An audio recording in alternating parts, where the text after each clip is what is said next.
Hello, welcome to another module of this course, Analog Circuits. In this module, we are going to cover another important aspect about analog circuit design, which is stability. Now, stability is important because the output of any analog circuit should be stable. That is, the output should neither decrease with time nor should it go on increasing with time. It should remain at the value that we predicted or that we designed it for.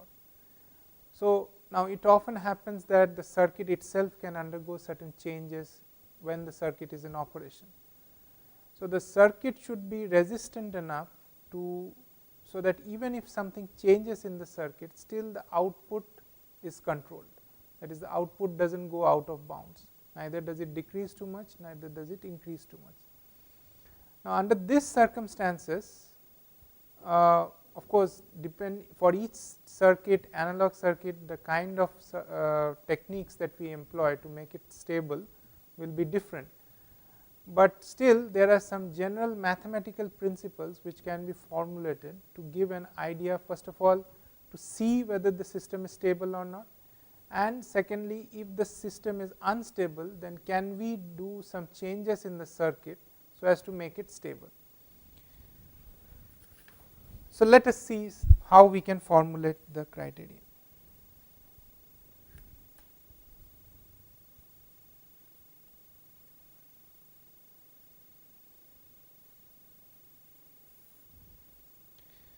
So, we can go back once again to our closed loop system gain.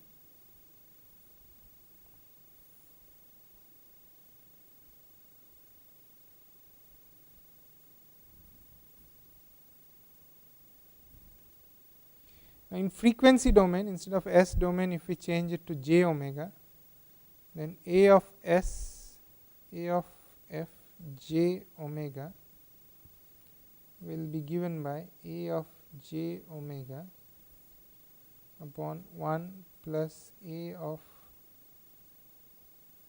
j omega beta j of omega. Now, this term A of j omega B of j omega is often called the loop gain.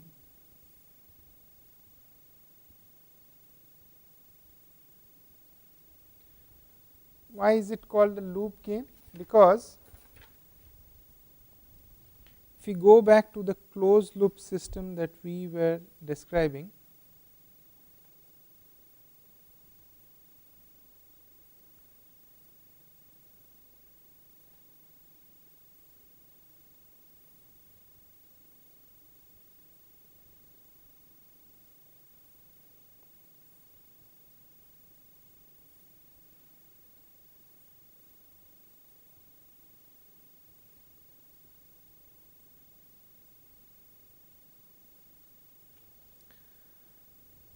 now in this system,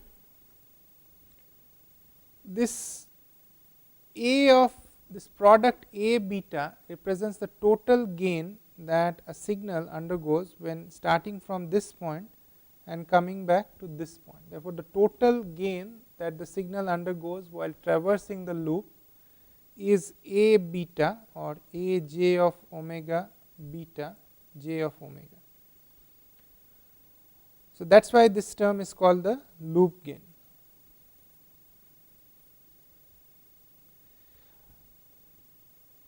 Now, so this loop gain I can also write it in this form. Suppose I use L of j omega to represent the loop gain,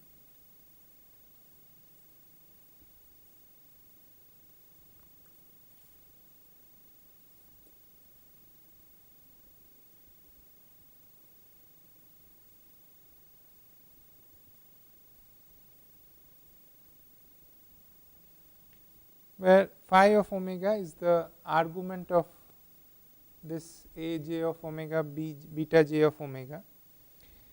Now, say at a particular frequency, say at when the frequency is omega 180, this phi of omega is equal to 180 degrees. So, then the feedback. So, 180 degree means this term becomes equal to minus 1. So, in other words, at this frequency A of j omega is equal to AF of j omega is equal to A of j omega upon 1 minus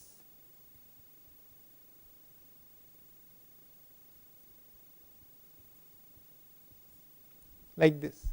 So, in other words, the feedback has become positive now. So, we started with a negative feedback system, but at this particular frequency omega equal to 180 omega 180, the feedback is positive. Now, depending on what the magnitude of this loop gain, that is this magnitude of A beta is, we can obtain 3 distinct cases. The first case is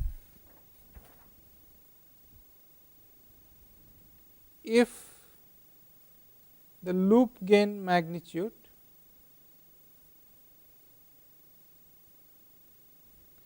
is lesser than 1, then what do you see? That A of f omega, sorry, A of f j omega magnitude is greater than A of j omega magnitude, but the system is still stable. If modulus of A of j omega beta j omega is equal to 1, then the denominator becomes 0 and therefore, A of j omega will become infinite and therefore, the system is unstable. In this case, as long as the denominator polynomial, the magnitude of the denominator remains positive, it can be shown that A of j omega still represents a stable system. So, in the first case where A magnitude of A j omega beta j omega was lesser than 1, the denominator was still positive and therefore, the system was still stable. For this case, when the magnitude of A of j omega beta j of omega is equal to 1, we see that the denominator is 0, hence the system is not stable. Now, what about the case where this A of j omega b of j beta j of omega magnitude is greater than 1? Then the new denominator becomes negative.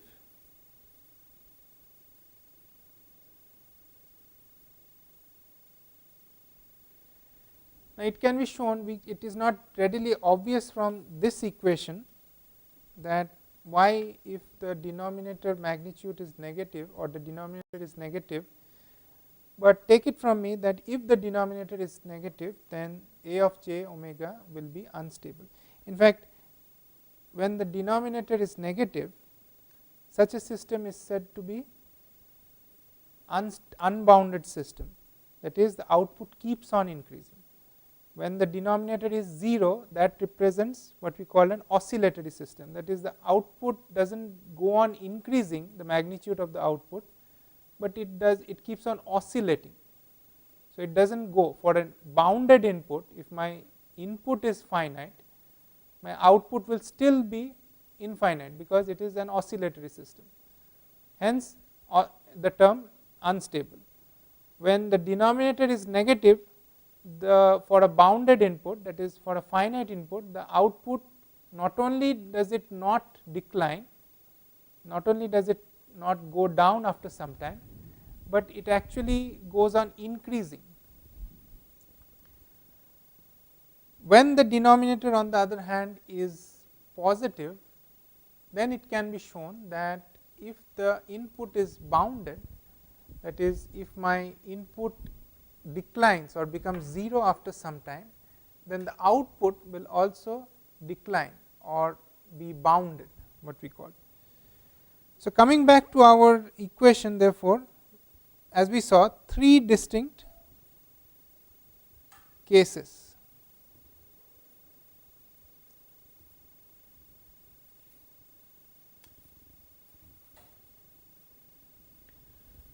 Now, later on, when we shall be discussing about oscillated design, we shall be using this concept, that is, when A of f equal to A upon 1 plus j beta, 1 plus A beta, we shall be specifically designing our circuit so that this denominator becomes 0 and we get an oscillator.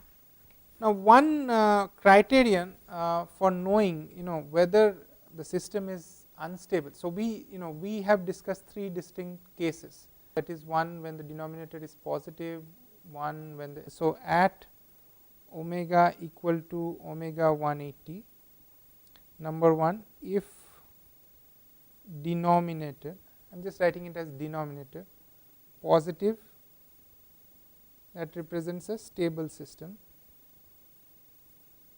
If denominator 0, that represents a unstable oscillatory system.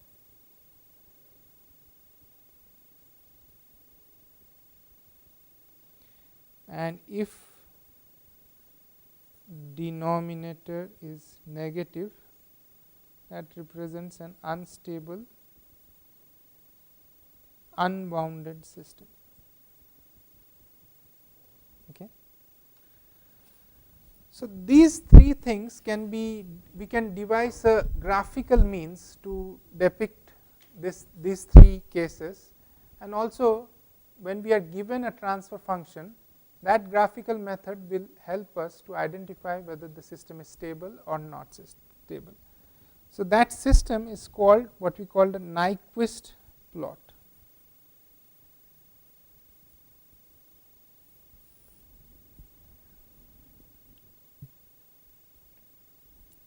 So, Nyquist plot is a plot on the complex plane. So, on the complex plane we have sigma and j omega.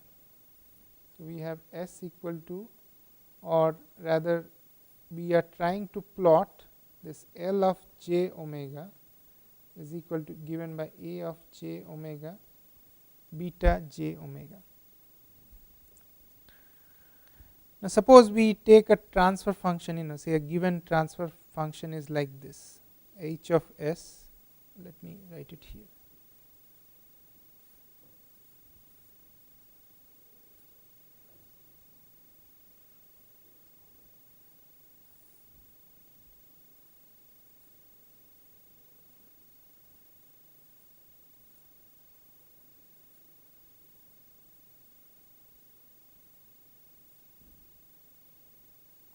Okay.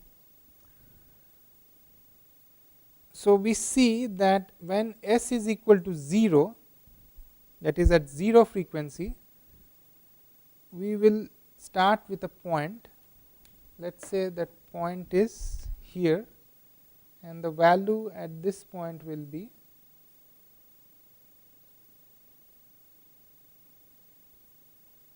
okay. Now, as the frequency keeps on increasing,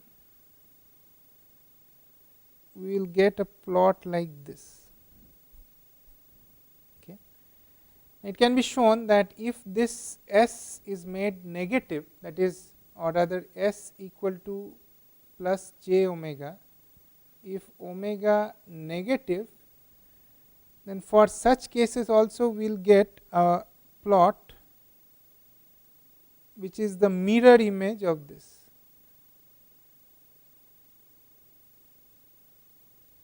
Okay. Now, other thing to note is that this omega 180 is that frequency where this plot touches the x axis or the sigma axis. So, the plot touches the x axis at omega equal to 0 and also at omega equal to omega 180. Now, when it touches omega equal to omega 180, the position of this plot at omega equal to omega 180 is significant. So, for example, suppose it encloses the point minus 1 0. Okay. Now, usually of course, I want to say something, one more thing, that it touches again the x axis or the origin. As you can see, at omega equal to infinity, this h of s will be 0. So, this point usually corresponds to omega equal to infinity.